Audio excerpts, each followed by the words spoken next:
Hi guys, Nellie here. As you know, I'm a teacher of English and I specialize in preparing students for the international English exams.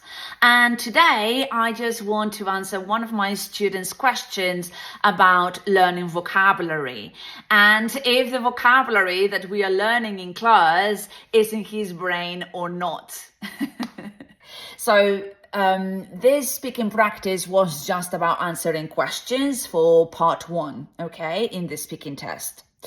And basically, he feels like he cannot find the words that he has been studying all the time with me in class. He cannot manage to find the time to use them in the speaking test. And then is when he feels very frustrated, he feels a lot of pressure, and that he doesn't sound natural. He actually said that he doesn't have the vocabulary in his brain.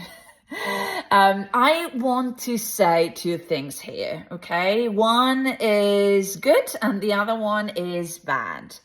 The good one is you do have the vocabulary in your brain, okay? So there is no problem about that. I know that you are practicing, you're studying, you are learning with me. I have no doubt about that.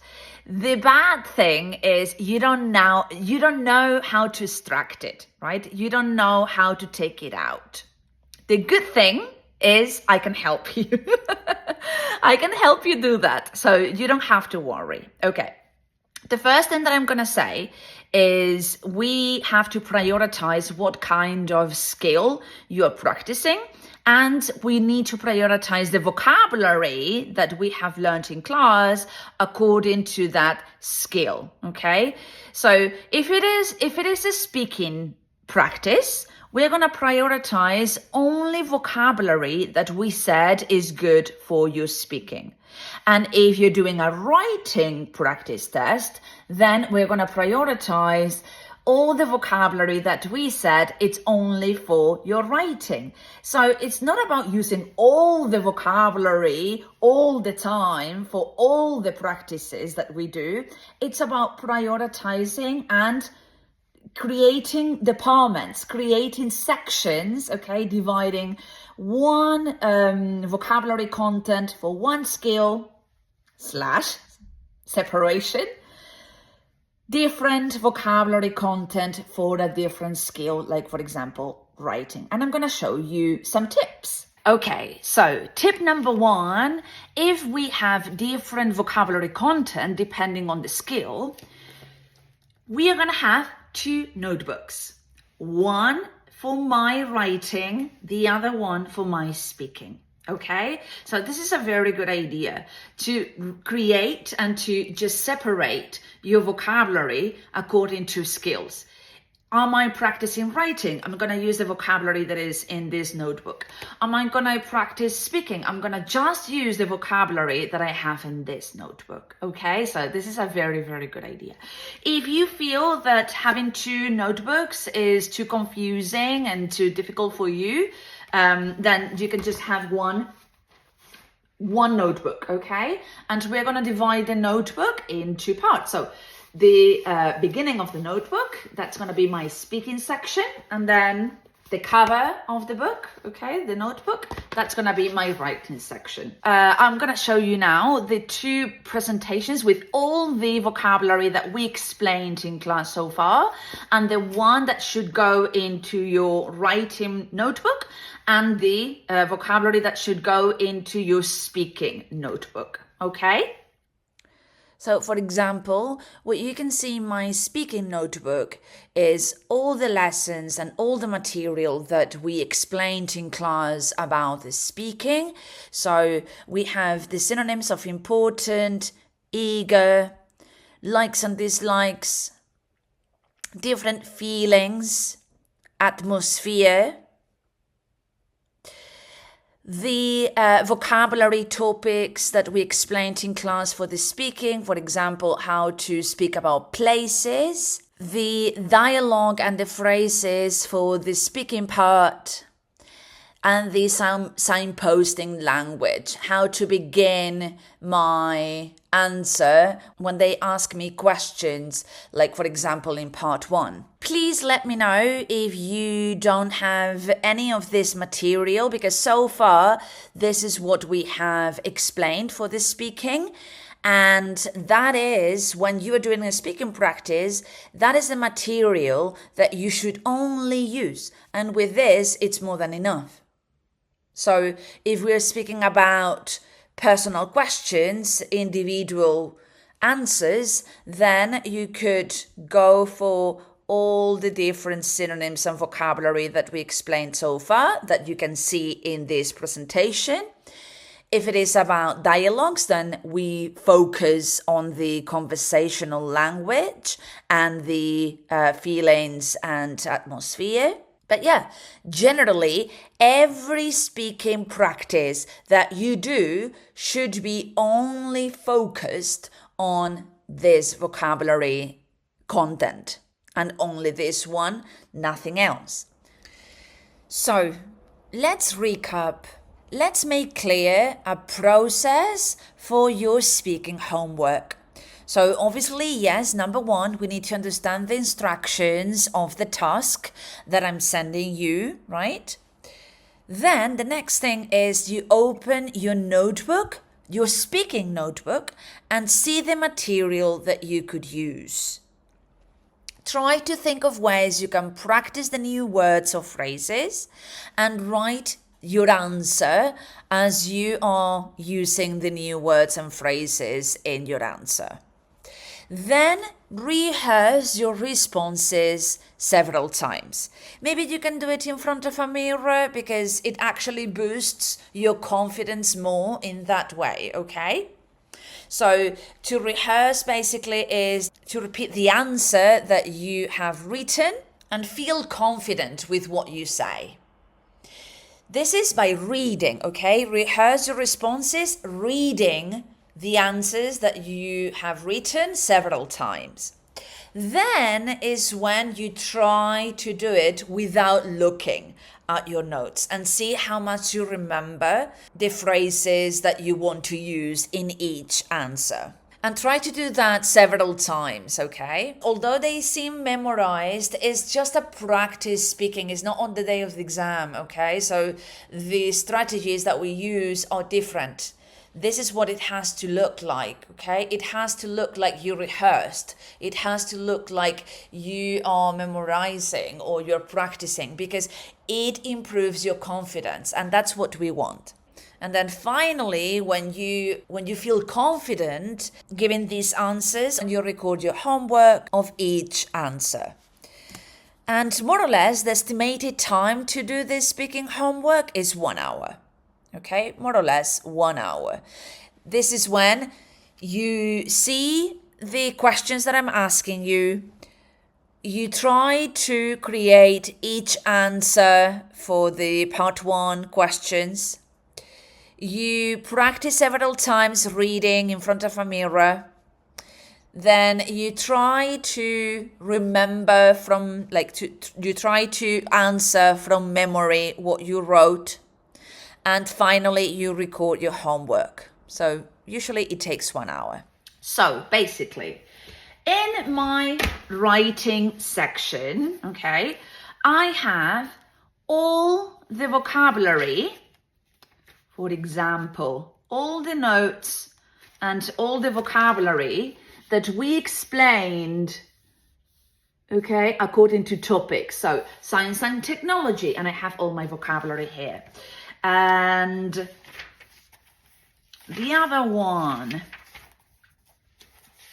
the conditionals, right? And we spoke about writing conditionals in essays and inverted conditionals. So that's my vocabulary content.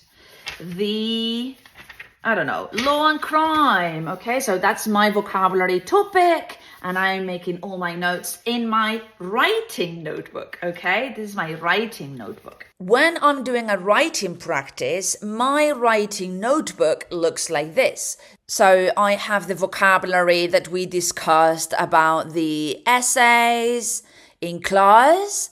I also have the vocabulary divided by topic that you can watch in my vocabulary course. I have all the vocabulary that I have in my essay model, samples, the same with the essay phrases and expressions, and the linking words that I can use in writing, synonyms of people and synonyms of important. So this is the writing material, and only the vocabulary you have in these documents could you use in your writing practice. Now, what is the process that you need to follow in order to do your writing homework? First of all, as always, understand the instructions, understand the task of the homework.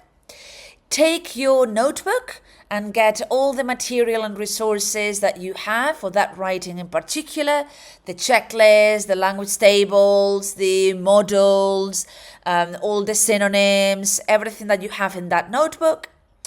Also, think about the topic of the task. Is it technology? Is it shopping? Is it science? Is it traveling? And open your notebook in the vocabulary section for that specific writing topic. And then is when you look at the words and phrases for that topic, and besides you start to create a writing plan, like a very general, short writing plan. So the phrases or the synonyms that you are thinking of using in your introduction. What are the different ideas that you can use and the different vocabulary connected to those ideas?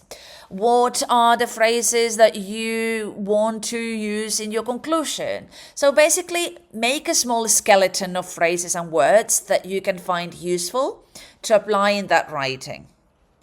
Then is when you begin your writing in a very basic way. You just focus on the structure of the essay and the ideas that you want to explain. And then when you finish writing all the 5 paragraphs in a very simple way, you keep improving your writing by introducing more words and expressions from your notebook and from the other vocabulary material that you have. Now, the estimated time for this is between 2 or 3 hours. As I said, this is not a real practice test. We are not practicing really for the day of the exam. What we are doing is we are improving our skills. We are improving our confidence in writing so that later on we can be faster and quicker on the day of the exam. But this stage is process, and we really need to take time in the process. Without the process, we cannot perform well on the day of the exam. So once again, make sure you have all the different documents and access to all these files. Let me know if you don't have access to any of the ones that I'm sharing with you right now in this presentation. And as I said, only this material is allowed for your writing practice. So it's very easy now to see what I could use in my speaking practice and what I need to use in my writing practice. And I don't mix them, you see. It's not all the vocabulary that I have and that I've learned so far in the class that will be useful for all the practices that I have to do.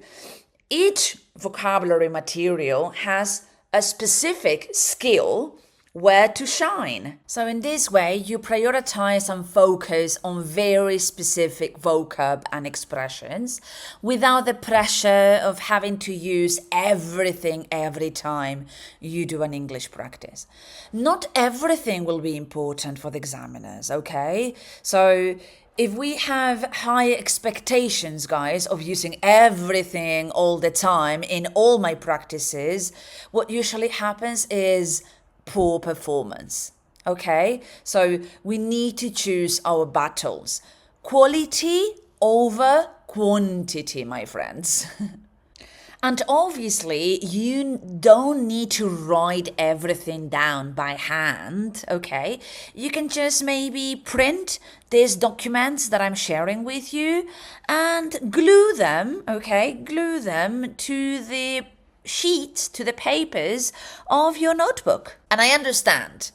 So many words, so many things to revise. Well, actually, forgetting is good for learning. And I'm going to show you why. So, first of all, because forgetting helps us be selective, strategic about remembering. What I mean is that we don't get overwhelmed with all the possible information when we try to remember something, because our memory system uses certain tricks and some clues, some hints to help us remember some things and forget others.